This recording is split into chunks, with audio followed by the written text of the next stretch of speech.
সুপ্রিয় মৎস্যচাষী ও দর্শক আসসালামু আলাইকুম। দেশ ও দেশের বাইরে থেকে যে যেখানে বসেই আজকে আমার এই উন্নত মানের নতুন চাষের অরিজিনাল থাই পাঙ্গাস মাছের পোনার ভিডিও দেখতেছেন, তো আপনাদেরকেও অসংখ্য অসংখ্য ধন্যবাদ।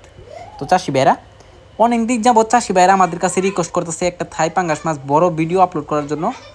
যে মাছগুলা আপনারা ভিডিও স্ক্রিন দেখতে পাচ্ছেন এটা হচ্ছে 150 থেকে 200 পিসে 1 কেজি।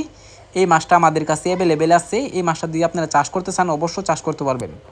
কারণ হচ্ছে এই মাছটা কিন্তু আমরা অবশ্য অরিজিনালি যে থাইল্যান্ডি পাঙ্গাস থেকে আমরা ডিম সংগ্রহ করে নিয়ে আমরা কিন্তু এই পোনাটা উৎপাদন করছি।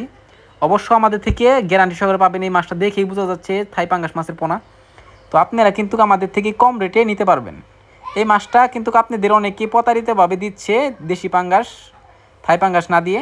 তো অবশ্যই এটা থেকে আপনারা বিরত থাকবেন। আর অনেকেই এই মাছটা চাষ ক্ষেত্রে অনেক কিছু জানেন না। যদি আপনারা না জানেন কিছু খাবারের নিয়মকানুন আছে, অনেকে খাবারের সাইজ জানি না, যে উল্টাপাল্টা খাবার দিয়ে যে কারণে মাছ বড় হয় না, পেট বড় হয়ে যায়, মাছ বড় হয় না। তো অবশ্যই এটা থেকে আপনারা বিরত থাকবেন। আর থাই পাঙ্গাস যদি চাষ করতে চান, থাই পাঙ্গাসের সাথে আপনারা অনেকেই বাংলা জাতীয় কিছু মাছ দেন। তো অবশ্য বেশি পরিমাণ দিবেন না, হালকা পরিমাণ দিবেন। তাইলে আপনি থাই পাঙ্গাস মাছ করে সফলতা হতে পারবেন। তো চাষি ভাইরা আপনারা যারা আমাদের থেকে পরামর্শ নিচ্ছেন অবশ্য তারা আপনারা মাছের জগতে থেকেও আপনারা সম্পূর্ণ সফলতা হতে পারছেন। কারণ হচ্ছে আমরা যে পরামর্শটা দিব এটা 100 আপনাদের পরামর্শ কাজে আসবে।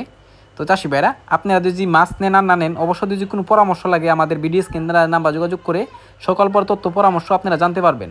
তো চাষি ভাইরা আপনারা যদি এই মাছটা ক্রয় করতে চান তাহলে আমাদের ভিডিও স্ক্রিনের নাম্বার টাইটেল ও ডেসক্রিপশন বক্সে নাম্বার দেওয়া আছে, নাম্বার সংগ্রহ করে আমাদের থেকে 2025 সালের সকল মাছের পোনাই করে করতে পারবেন।